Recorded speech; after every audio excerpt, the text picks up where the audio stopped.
The road out of Rome is quieter at this hour than it is during the day. During the day, the Via Appia is one of the most travelled roads in the world. Carts and mules and travellers on foot and soldiers and merchants and the litters of wealthy citizens, all moving in both directions along its stone-paved surface. The paving stones worn into ruts by centuries of wheels. The roadside crowded with the tombs that Roman law requires to be placed outside the city's sacred boundary, the Pomerium, because the dead may not rest within the living city. The tombs press close on both sides, grand monuments of wealthy families, their facades carved and inscribed and painted, simpler markers for people of lesser means.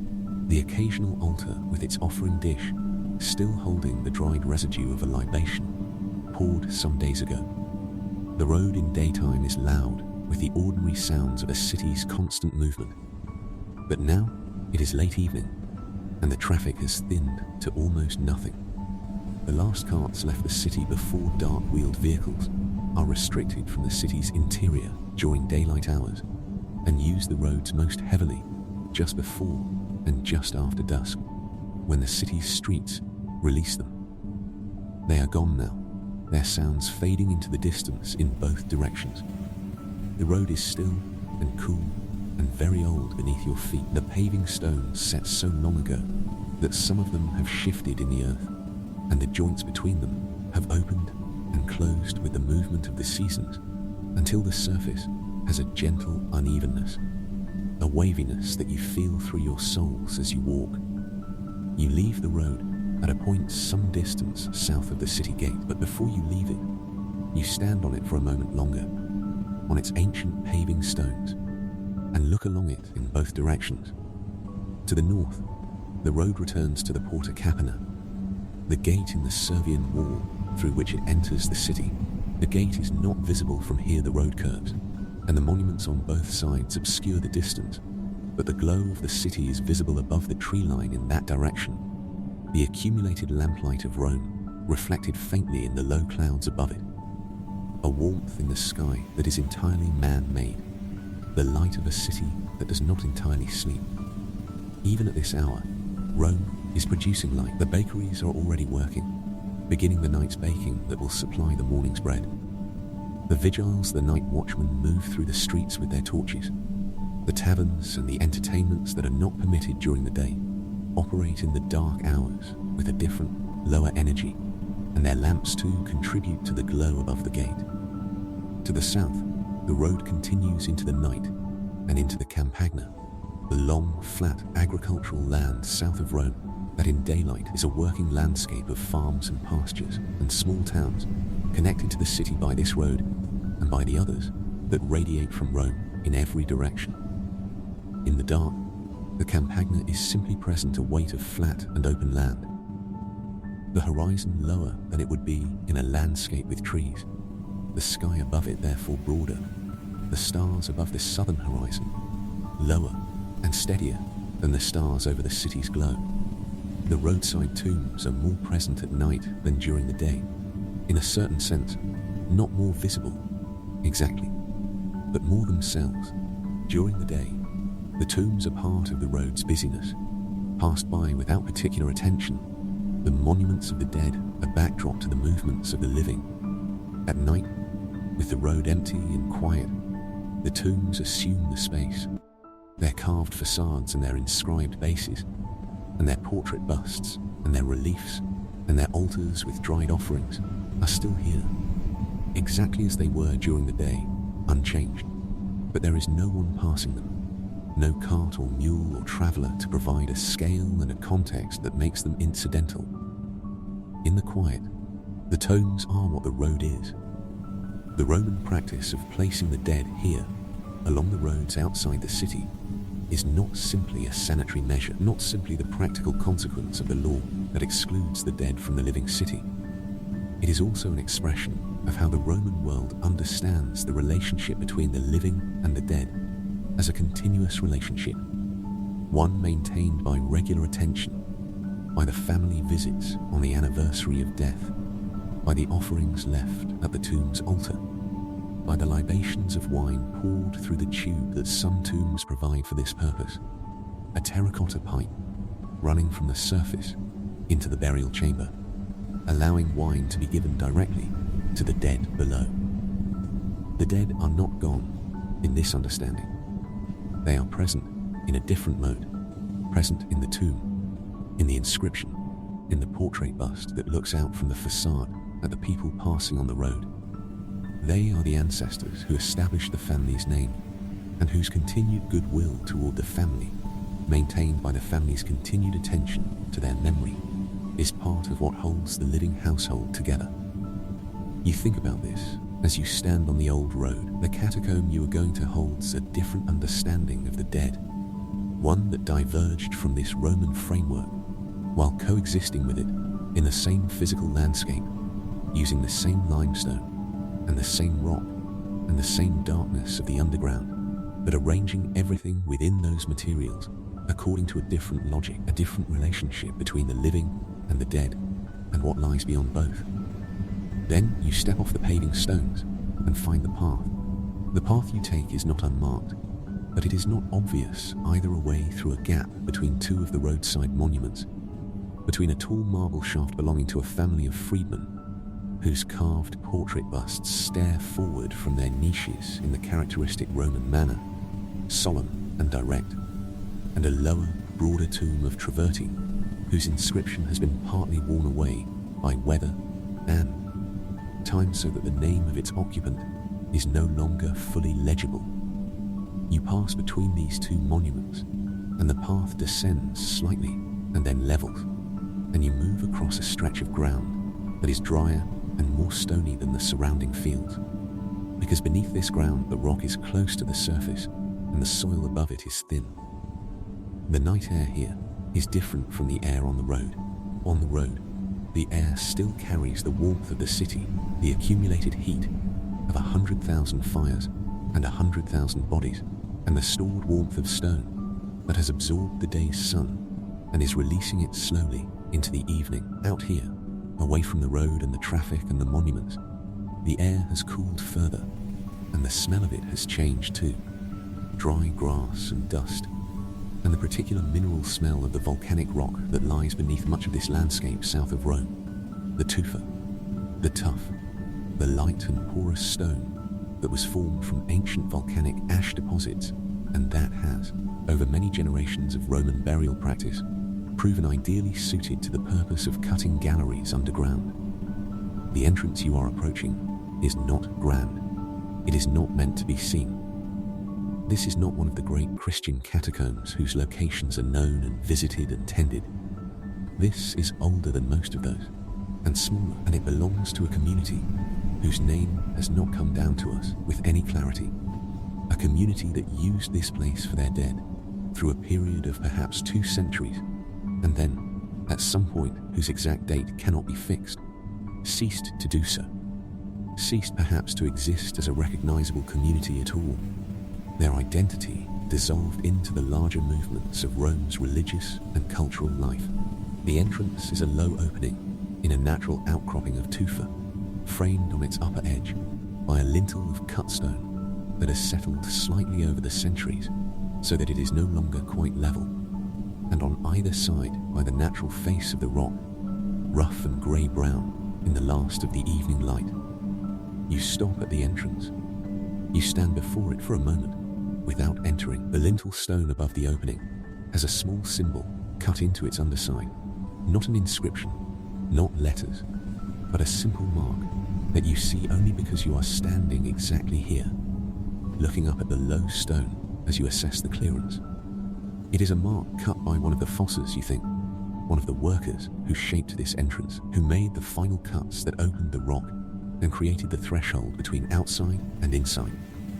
The mark is 2 intersecting lines, not elaborate, not decorative, a quick cut that might have been made in a spare moment, a worker's mark of completion or ownership, or something more private than either.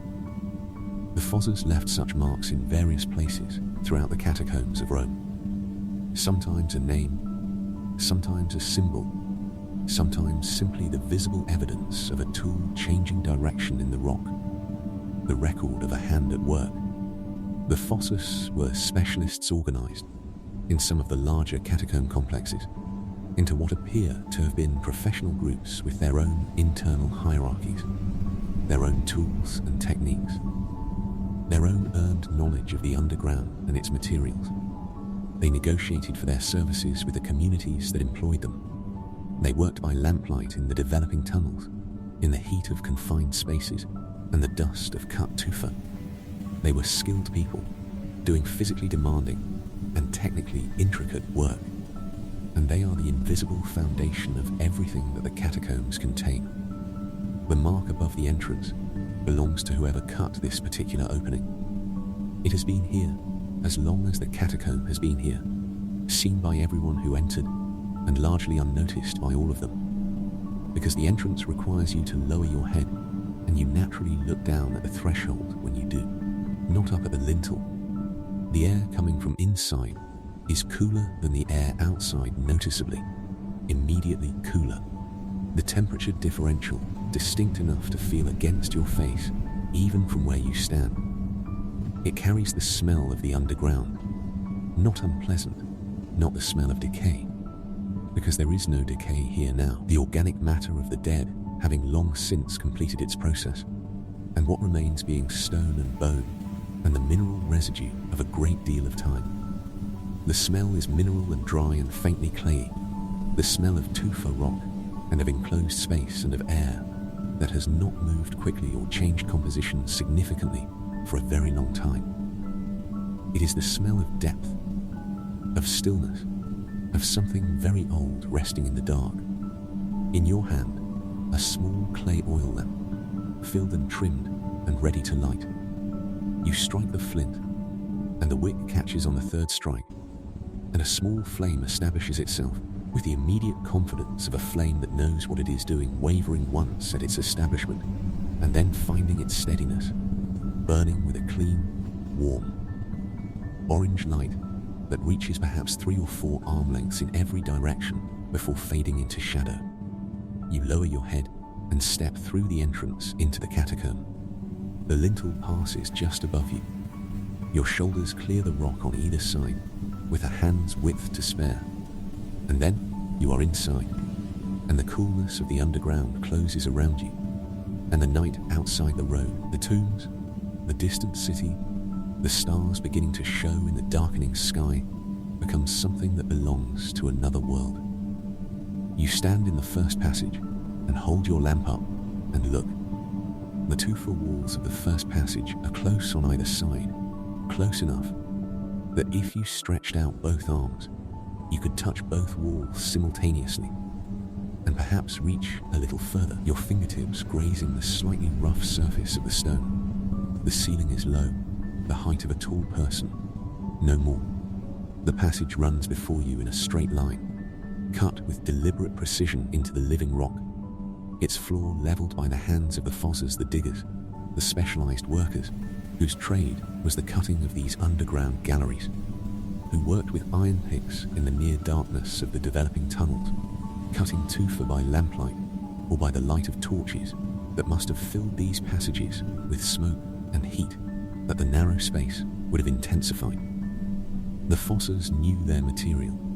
Tufa, when freshly cut, is relatively soft. It can be worked with iron tools without excessive effort, the pick finding the stone's grain and following it. But tufa hardens as it dries, and tufa cut into a gallery and exposed to the circulating air of the underground becomes, over time, more resistant to any further working. The fossers took advantage of this property, cutting galleries of a width and height that allowed efficient working and adequate passage, and then allowing the exposed surfaces to harden around them, the gallery becoming its own reinforcement as the centuries passed. The walls you see are not just ancient, they have become more themselves with time, firmer and more permanent, the stone's surface taking on a quality almost like the skin of something that has grown rather than been cut. You move the lamp closer to the left wall and look at its surface. The stone is not entirely plain. At various points along the passage, The wall surface has been worked more carefully than the rough overall cut, smoothed in rectangular areas to receive inscriptions, or painted over with a thin plaster wash that served as a ground for images now largely faded. Near the entrance, where the plaster has survived better because this section is less exposed to the fluctuations of humidity that affect the deeper passages, you can still make out fragments of what was painted here. A palm branch, the frond rendered in a green that has darkened with age to something approaching grey-green. The individual leaflets still distinguishable if you bring the lamp close. The stem curving with an elegance that speaks to the painter's real competence. Someone who had done this before, who knew how to render this particular shape. The palm branch is a symbol you will encounter again and again. In this place it recurs throughout the catacomb as an emblem of triumph, of victory, in the specific vocabulary of the community that used this place. Not military victory, something more difficult to name and perhaps more significant to those who used the image. The victory over something final. Beside the palm branch, barely visible, the remnant of a figure human, standing, the arms raised in the orant posture, the old gesture of prayer in which both arms are held up and slightly out from the body, the palms open and facing forward, the body itself an offering of attention toward whatever is being addressed. The figure has lost its details to time and to the dampness that comes and goes in these walls with the seasons. But the posture is unmistakable, even in its weathered state, and it communicates something across the centuries of separation. This gesture of open-armed, open-handed address. This posture that says, I am here, I am present, I am not closed.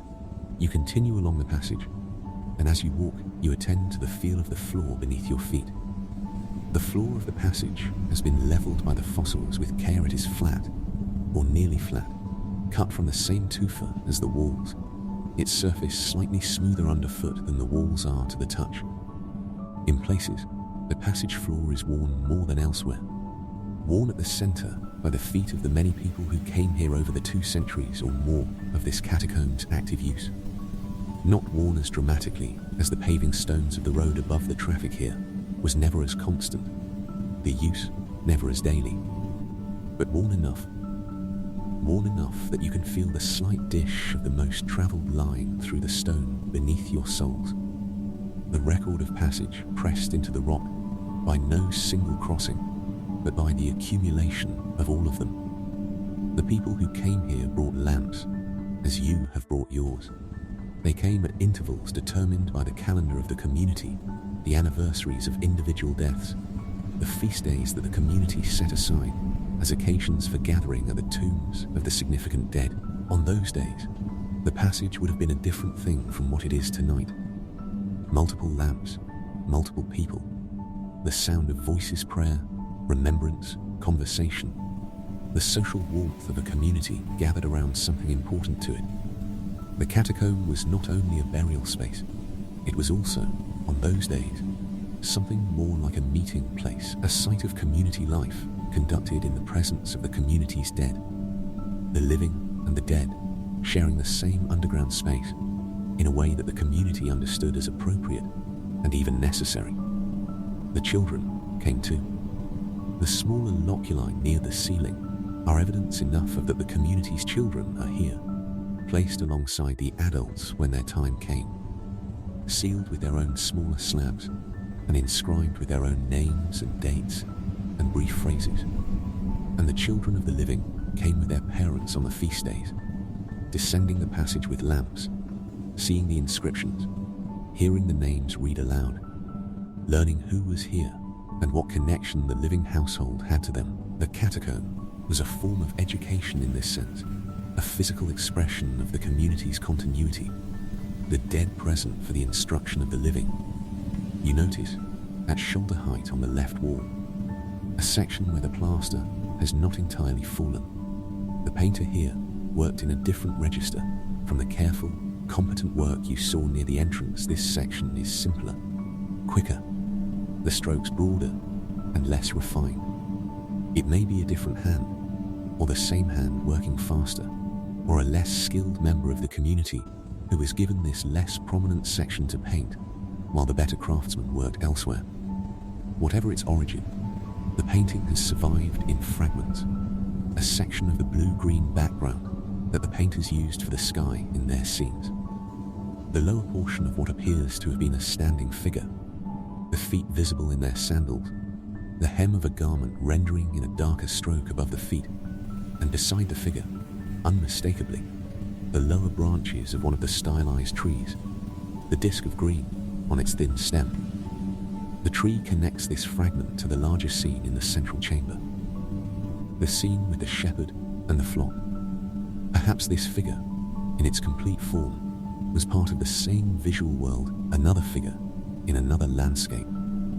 The same blue-green sky and the same simplified trees indicating the same symbolic space. Or perhaps it was a different scene entirely, and the similarity of the background and the trees is simply the consistent vocabulary of this community's visual tradition. The same handful of images and techniques deployed throughout the space, with variations of subject and scale, but with the same underlying logic.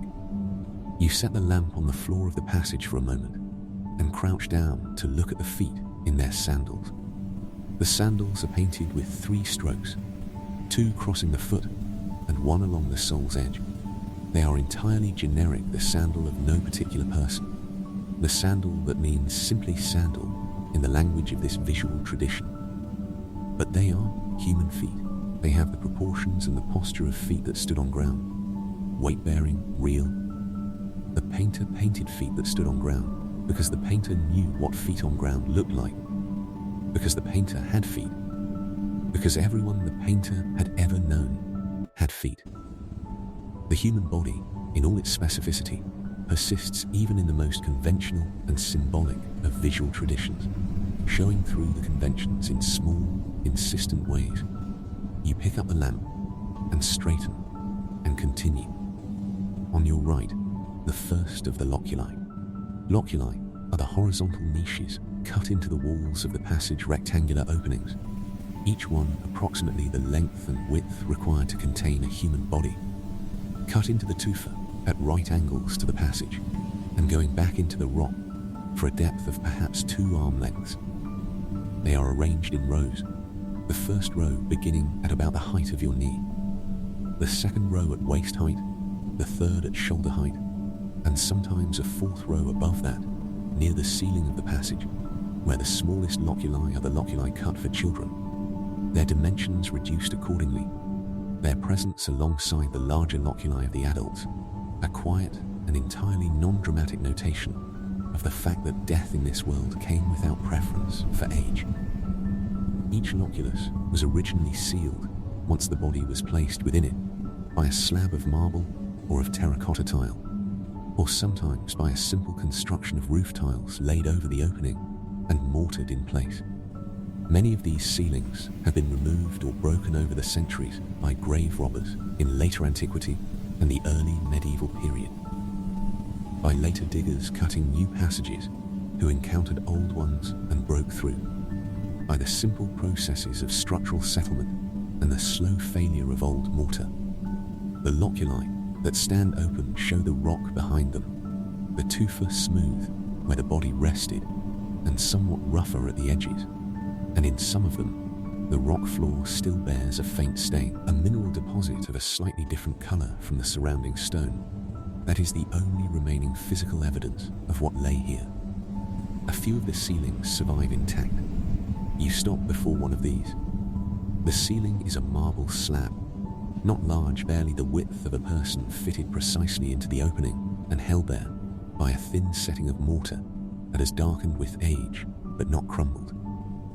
The marble surface faces the passage and has been used as the inscription surface, the name of the person within, and the date of their death in the Roman reckoning, and below that a short phrase in Latin that has been cut by someone with varying degrees of skill. The letters are not entirely even, some larger than others, the spacing of the words not entirely consistent, but the cutting is deep and clear, and the words are entirely readable. The name is a woman's name. She died in the middle years of the 2nd century. The phrase below her name says, "She lived in peace."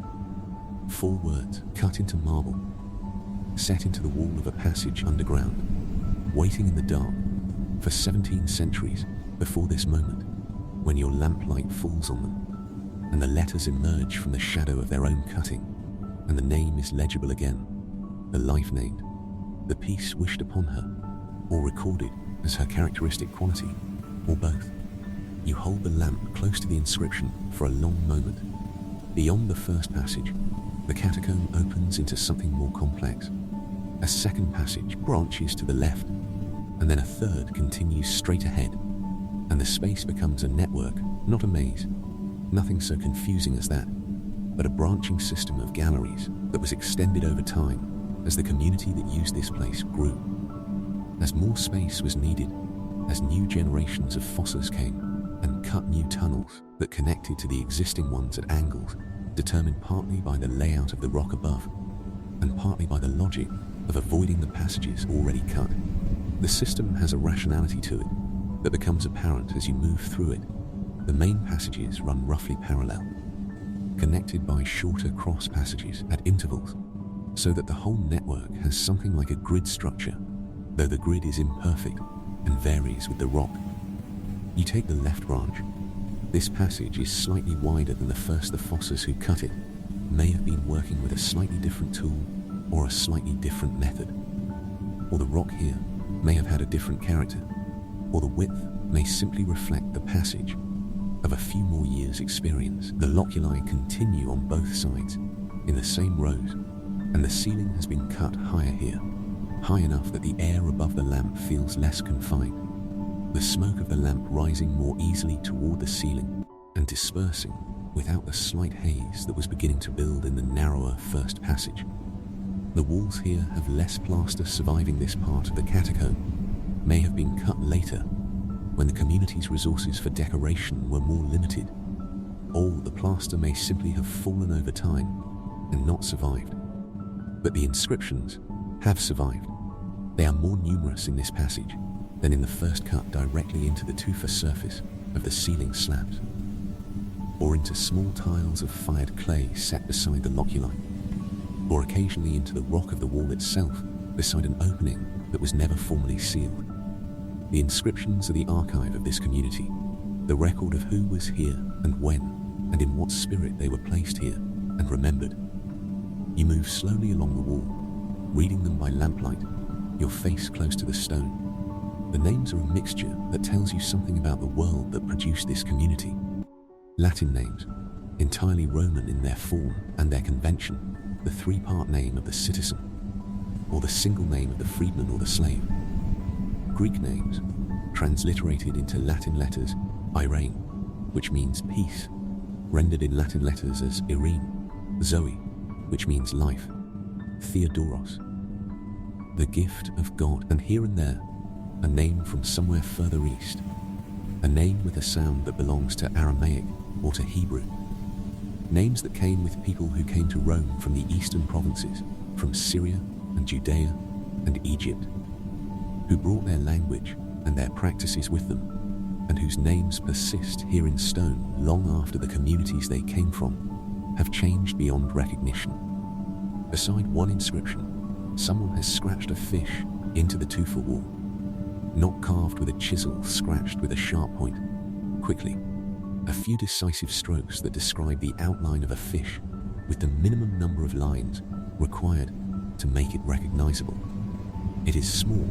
You could cover it entirely with your palm. The fish is another of the symbols that recurs in this place, and its significance within the vocabulary of the community that used this catacomb is not something you can state with absolute confidence, but it is present here with a frequency and a consistency that tells you it meant something, that it was recognized and understood by the people who made it and the people who saw it. Deeper in the left gallery, the character of the burials changes.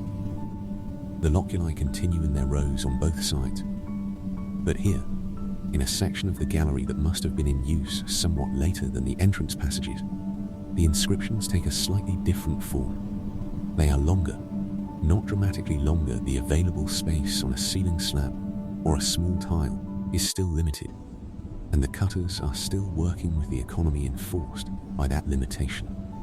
But longer, the phrases more developed, the information provided about the person more specific. Where the earlier inscriptions gave a name and a date and a phrase, the later ones sometimes give a name and a date and two phrases, or a name and a date and a small image cut into the stone alongside the words, or a name and a date and a short sentence that is not quite a formula and not quite individual, but somewhere between them, the record of someone for whom a formula was not felt to be sufficient.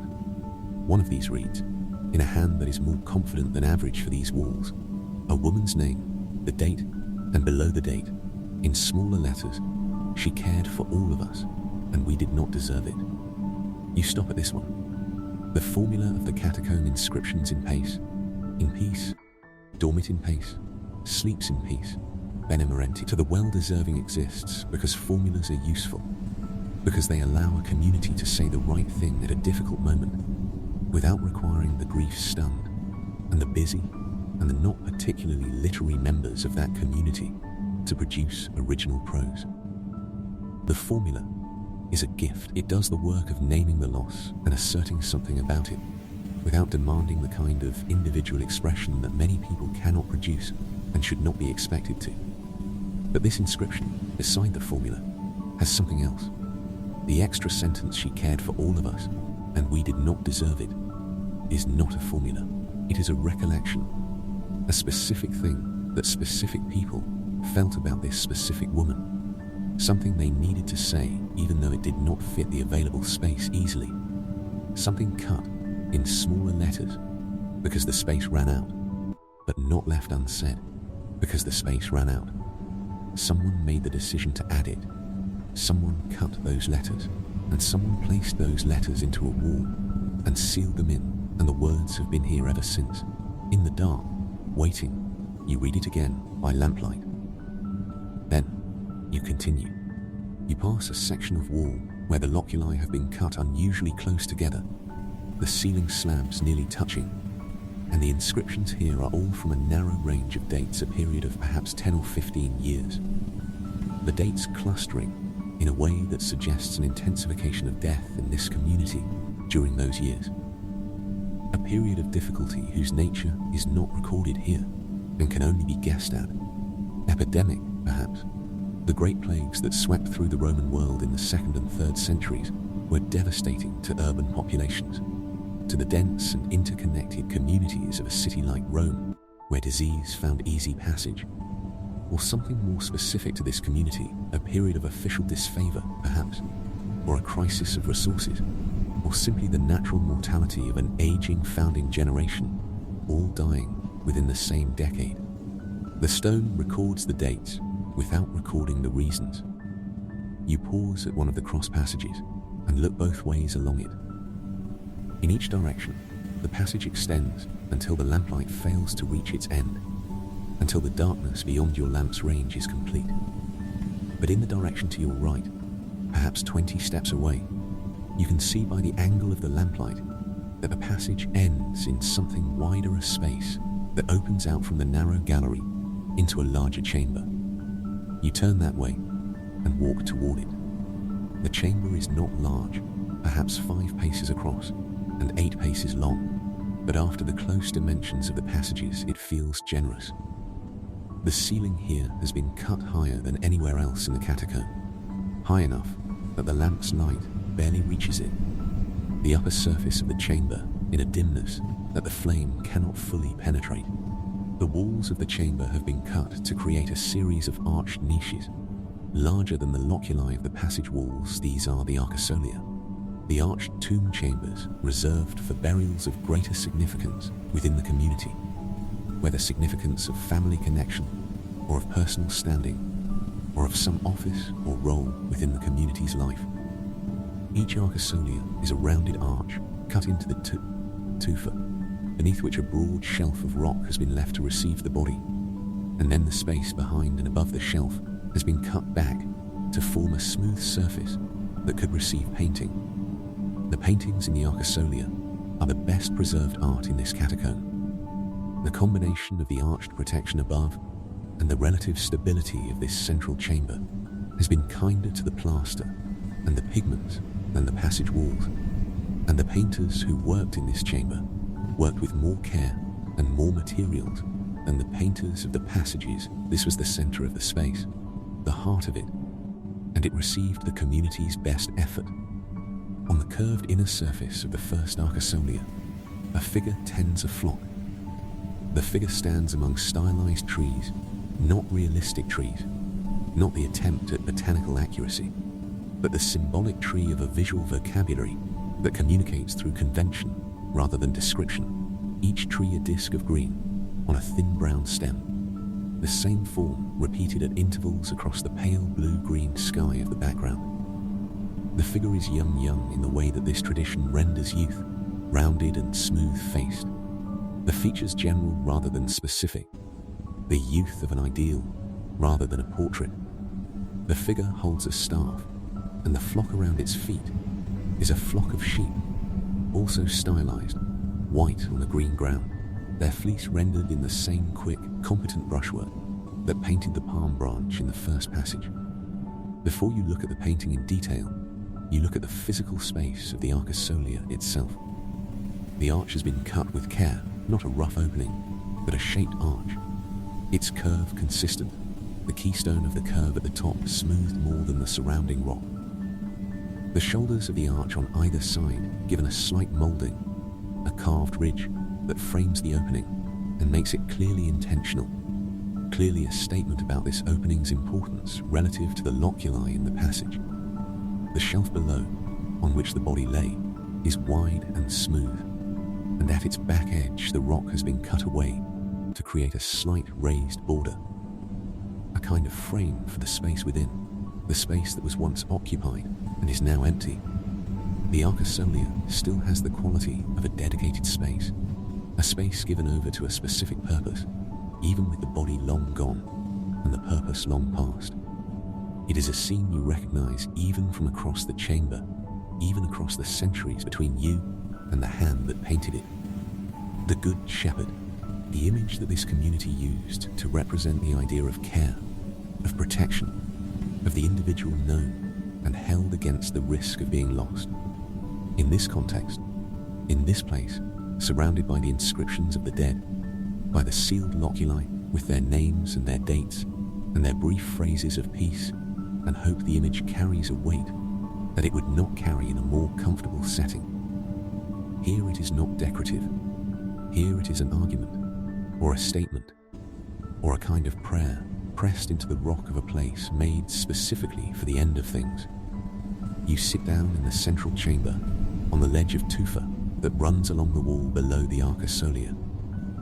The rock beneath you is cold, not the cold of ice, not a sharp cold, but the settled, even cold of stone that has been underground for many centuries and has reached a thermal equilibrium with the earth around it, a cold that is constant and impartial.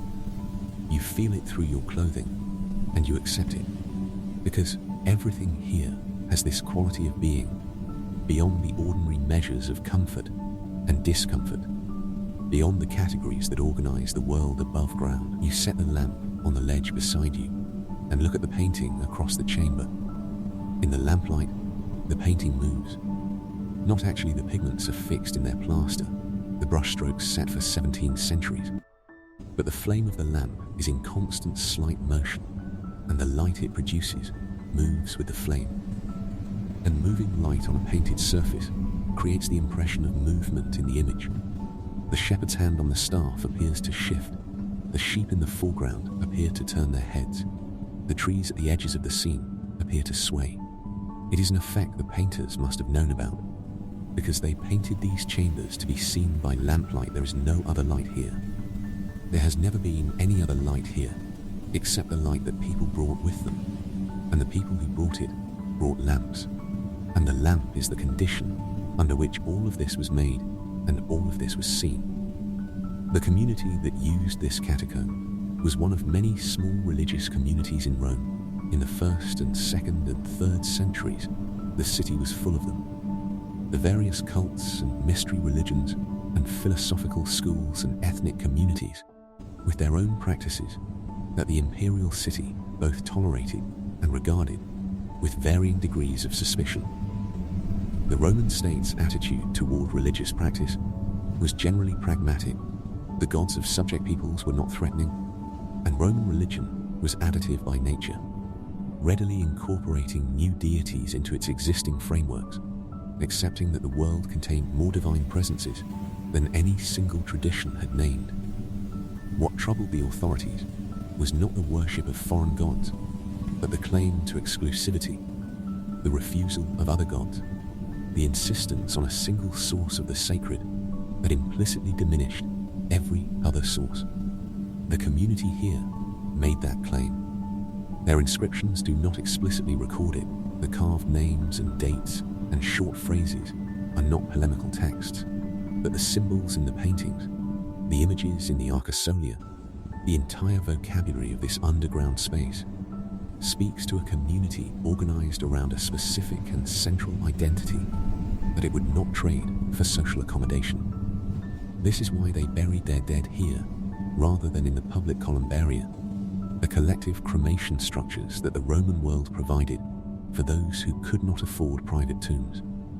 Not primarily because the catacomb was less expensive, though it was, but because burying the dead in the ground, intact, keeping the body together against the hope of what they believed would follow this, was a practice that expressed the community's conviction, and they maintained it through the generations of this catacomb's use. The paintings express the same conviction through image rather than doctrine. On the wall to your left, barely visible in the lamplight, a scene you recognize from the Hebrew scriptures that were part of this community's inheritance. 3 figures in a furnace, the flames around them visible as the painter's interpretation of fire gold and red strokes that encircle the 3 figures without touching them, the fire present without consuming. The 3 young men in the furnace who were not burned, who walked through the fire. The scene is painted here as an image of the same thing the shepherd image expresses, the same core claim that the worst that can happen, the fire, the furnace, the ending of everything, is not in fact the end of everything, or may not be. This belief is ancient. It predates this community and this catacomb by many centuries. It will outlast them both by many more. But here, in this specific chamber, cut into the tufa rock of the Roman countryside by specific people whose names are on the sealed loculi of the passages, the belief has taken a specific physical form. The painter who worked in this chamber, who mixed the pigments and applied them to the wet plaster by lamplight, working in the cold and the silence of the underground, painting what the community needed painted, has left something that time has not entirely taken. The painting of this scene, the 3 in the furnace, comes from a tradition of images that the community brought with them from the Hebrew scriptures, from the stories that formed the core of their inherited understanding of how the world works and what it means. The story is in the book of Daniel. 3 young men, servants of the Babylonian king Nebuchadnezzar, who refused to bow before the king's golden statue and were thrown into a furnace so hot that the guards who threw them in were killed by the heat, and the 3 walked in the fire unharmed. And when they were called out of the furnace, their hair was not singed, and their garments were not touched, and there was no smell of fire upon them. The painter did not paint the king, did not paint the guards, did not paint the narrative surrounding the central moment. The painter painted only what mattered, the 3 figures, and the fire, and the condition of the 3 figures inside the fire, which was unharmed. The image is not a story, it is the distillation of the story to its single essential point. The point that the community needed in this particular place, that entry into the worst thing, does not necessarily mean destruction by the worst thing.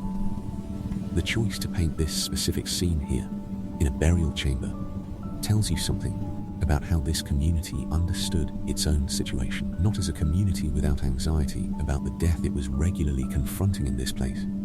The clustering dates on some of the ceiling slabs speak to that anxiety directly. but as a community that had specific resources for facing that anxiety, specific images and stories it could bring to bear, specific ways of understanding what the passage into death might mean that were drawn from a tradition old enough and rich enough to contain many such images and many such stories. On the ceiling of the central chamber, you have not looked at the ceiling carefully until now, and you lift the lamp to illuminate it. Someone painted fish. Not a single fish, not the scratched quick outline you saw on the passage wall, but a school of fish, a dozen or more, rendered in the same competent brushwork as the shepherd and the flock, each fish a simple curved shape with a forked tail, the fish swimming in the blue-green of the sky color that the painter used throughout, as if the ceiling were water and the fish were moving through it above your head. The fish in a school, moving together, each one its own shape, and yet part of the larger pattern of the school's motion. It is possible to read this as purely decorative, as the painter filling an available surface with a pleasing image. But the fish was not a random choice in this community's visual vocabulary. It was a chosen image, a recurring one, present on the passage wall and the chamber ceiling, and in various forms throughout the space. Present because it meant something, because the community that gathered here recognized it as their own. You look at the school of fish on the ceiling for a while. In the lamplight, the fish appearing to move in the moving light. The community that painted them and used this space cannot now tell you exactly what they meant by the fish, or by the shepherd, or by the palm branch. The precise internal significance of each image, what exactly it was understood to communicate within this specific community's system of meaning, is something that belongs to the people who used it and who are not here to explain it. What remains are the images themselves, present in the rock and the plaster, and the tradition that surrounded them, and the inferences that can be made from the image's context and their recurrence and their relationship to the larger tradition of which this community was a part. What can be said with some confidence is that the images were not chosen at random. They were chosen because they communicated something necessary, something that the community needed to express in this place, the place where they brought their dead, where they came to remember and to mourn and to sustain the relationship between the living and the dead that their tradition required. The images are the community's way of saying something about that relationship, something about what they believed and hoped and held on to in the face of the thing that this place was made for. You lower the lamp from the ceiling and look again at the shepherd across the chamber, the fish above you, the three figures in the fire on your left, the sealed loculi of the passages beyond the chamber's entrances. The community has been gone a long time. The community's children and grandchildren and the generations that followed them lived and died in a Rome that changed around them until the Rome they would have recognized was gone too, and the world that produced the catacomb and the community was replaced by another world that preserved some of what had been and lost other parts, and changed everything in ways that no one in this chamber could have anticipated. And still the shepherd stands in the blue-green field with the flock and the stylized trees, in the lamplight, in the cold and the silence of the tufa. You look at the three figures in the fire for a long time. The flame of your lamp is steady in the still air of the chamber. The cold of the tufa ledge works its way through you with the patience of something that has all the time it needs.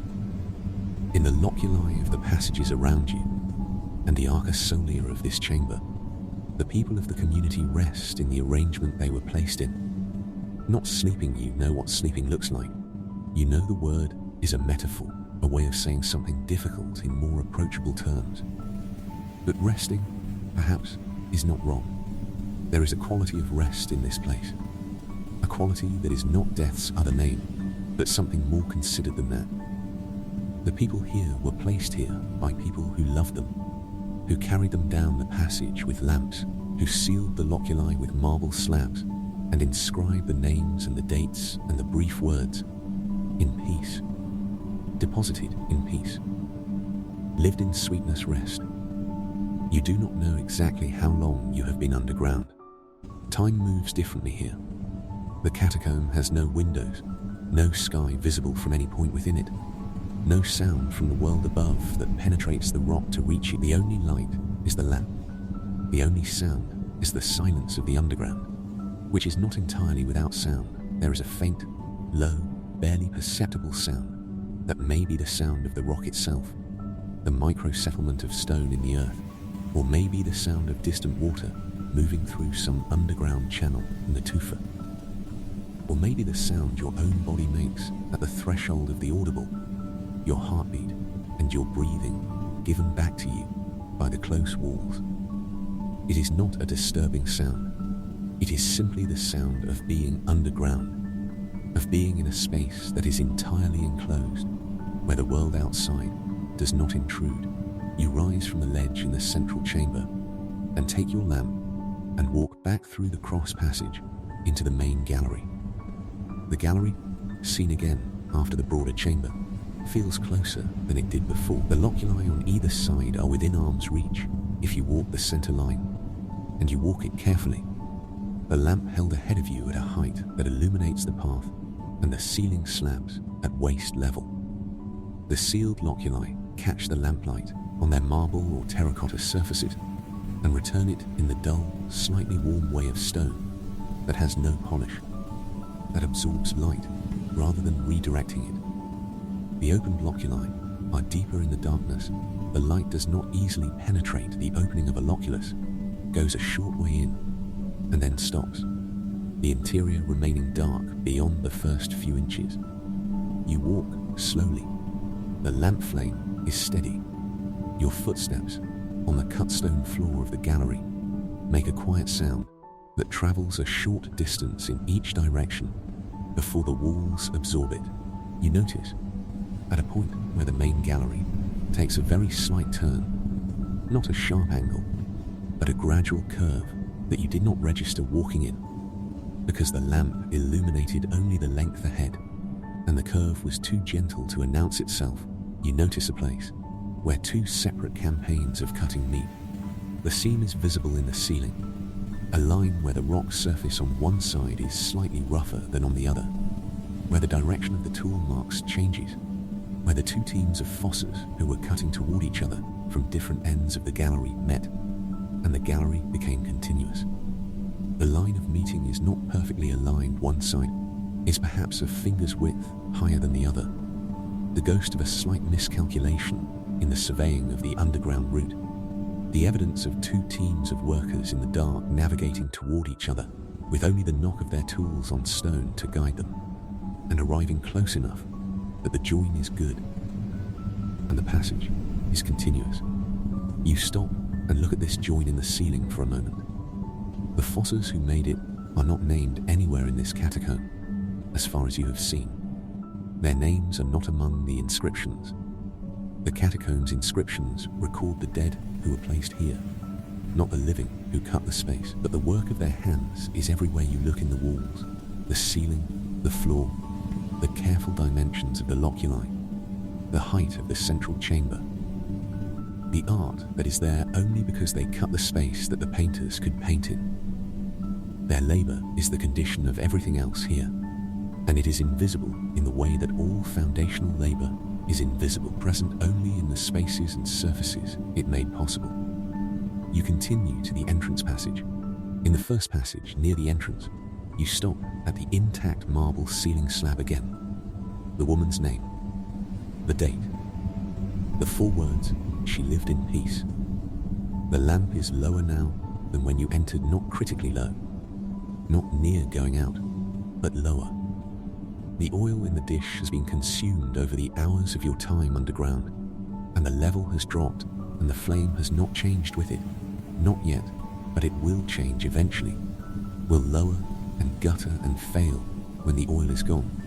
And in that moment, the darkness here will be complete, a darkness more thorough than any darkness you have experienced above ground, a darkness without even the starlight that makes outdoor darkness navigable.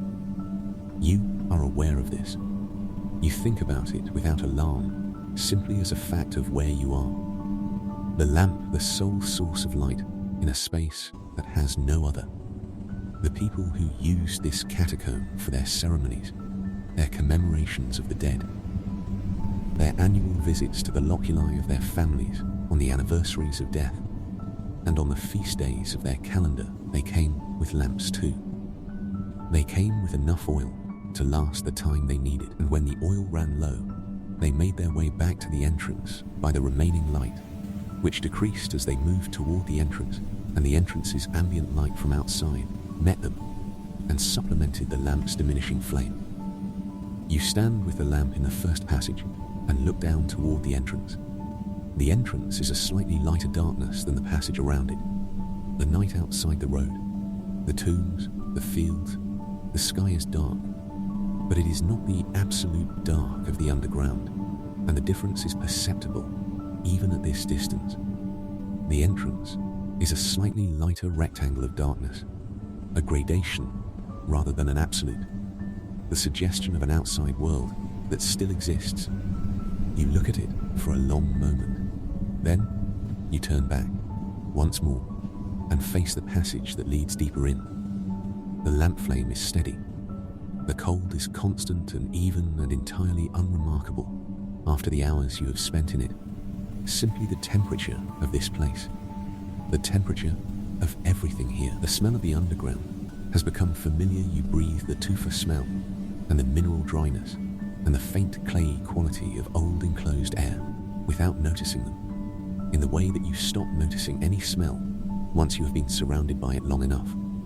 The passage extends before you in the lamplight, the loculi in their rows on either side, the inscriptions in their various states of preservation, the sealed slabs and the open ones, the surviving plaster fragments, and the bare tufa where the plaster is gone. This has been here for a very long time. The cutting of the rock was finished many centuries ago. The last person placed here was placed here many centuries ago. The last lamp brought for a commemorative visit was carried out again many centuries ago. And after that lamp, the darkness returned and has been here since, unbroken, waiting. Your lamp is a temporary interruption of that darkness. You turn and walk slowly back toward the entrance. The passage narrows slightly as you approach the beginning, or you notice the narrowness now in a way you did not on the way in, when everything was new and the lamp was bright and your attention was on everything at once. You notice now the slight roughness of the tufa wall when your shoulder brushes it. You notice the particular way the lamplight reaches the first painted palm branch on the left wall and reveals its grey-green fronds, the stem curving with its quiet elegance, the leaves individually rendered by a hand that knew this shape and translated it into paint with confidence. You pause at the palm branch one last time. The woman with the 4-word inscription is 3 steps behind you, in her sealed loculus in the wall. The shepherd is in the central chamber, with the flock and the stylized trees, the lamplight that is no longer there to make the image move. The 3 figures are still in their fire, still surrounded by the gold and red strokes that cannot touch them. The names are in the stone, all of them, every name on every sealed slab, every date, every brief phrase, cut with varying skill and surviving with varying completeness. She lived in peace. You walk the remaining steps to the entrance. The slightly lighter darkness of the outside grows around you as you approach. The cool outside air meets the cool underground air at the threshold, and the difference between them is barely detectable. The autumn night is nearly as cool as the catacomb, which is why the tufa smell does not drift far outside the entrance, why the underground keeps its character close to itself. You step through the low entrance, ducking under the settled lintel, and you are outside. The night air moves against your face just slightly, just the faint movement of the field air.